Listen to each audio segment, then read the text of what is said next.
Alam mo, sinasabi nila, bakit daw nandito ang Banateros? Bakit nga ba nandito Banateros, di ba? Sinasabi rin nila, bayaran daw kami ng China. Nandito kami para i-promote ang China. Una, hindi namin pinopromote ang China. Ipinapakita lang namin na ang ganda ng China para makita natin ang lubusan kung ano ang namimiss ng mga Pilipino. Dahil ninanakawan tayo ng lintik na mga congressman, mga senador at ng Malacanang. Yan po ang problema natin. Di ba? Hindi naman po kami pro-China. Kung sino ang makakatulong sa Pilipinas, doon tayo. Ba sasabihin, ayaw nila sa China. Ay anong gusto nila? Amerika? Pro-Amerika? Tuta ng kano? Pinapasok yung EDCA? Anong sabi ni Bongbong? Hindi niya papapasukin ng EDCA. Pero pinapasok niya. Diba? Sinungaling. Para ano?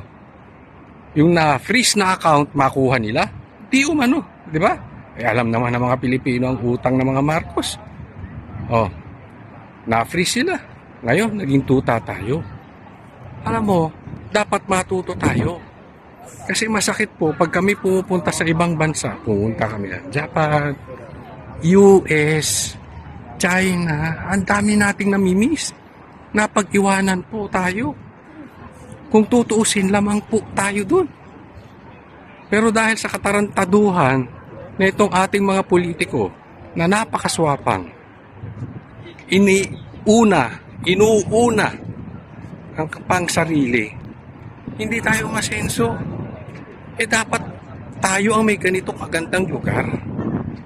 Kung hindi magnanakaw itong mga senador natin, mga congressman, ang Malacanang, di sana tayong nakikinabang.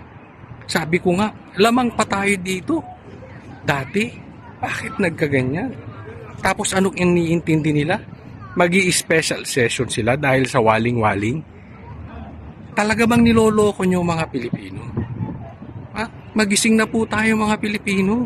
Dapat ang politiko, dapat ang leader, ang iniisip, yung kahit mamatay ka na, yung ginawa mo para sa Pilipino, andoon pa rin.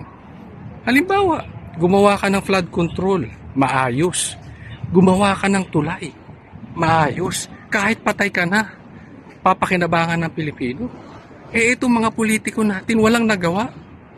Walang iiwang legacy sa Pilipinas kung hindi yung kanilang pagiging adik.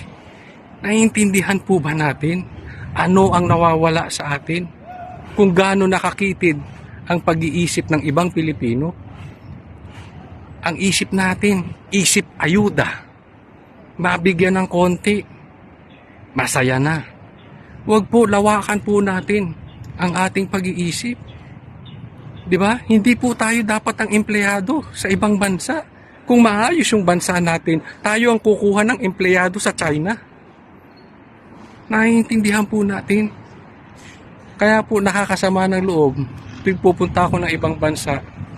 Yung kalagayan ng Pilipinas, nawala ang ating karapatan na makuha yung para talaga sa atin dahil ninakaw at pinakitid ang utak ng karamihan ng mga Pilipino. Kasi nga, asa na lang tayo sa mga biyaya na binibigay ng politiko na kung tutuusin sa atin namang galing. Ninakaw naman sa atin. Kaya po, nandito kami sa mga naiinggit dyan, mga politiko, yung iba vloggers. May pagmamalaki namin, hindi po kami tumanggap ng maleta. Kaya tigil-tigilan niyo po kami. Huwag kayong magmalinis. Hindi kami bayaran ng kung sinong politiko, hindi kami bayaran ng Malacanang. Tandaan niyo po yan.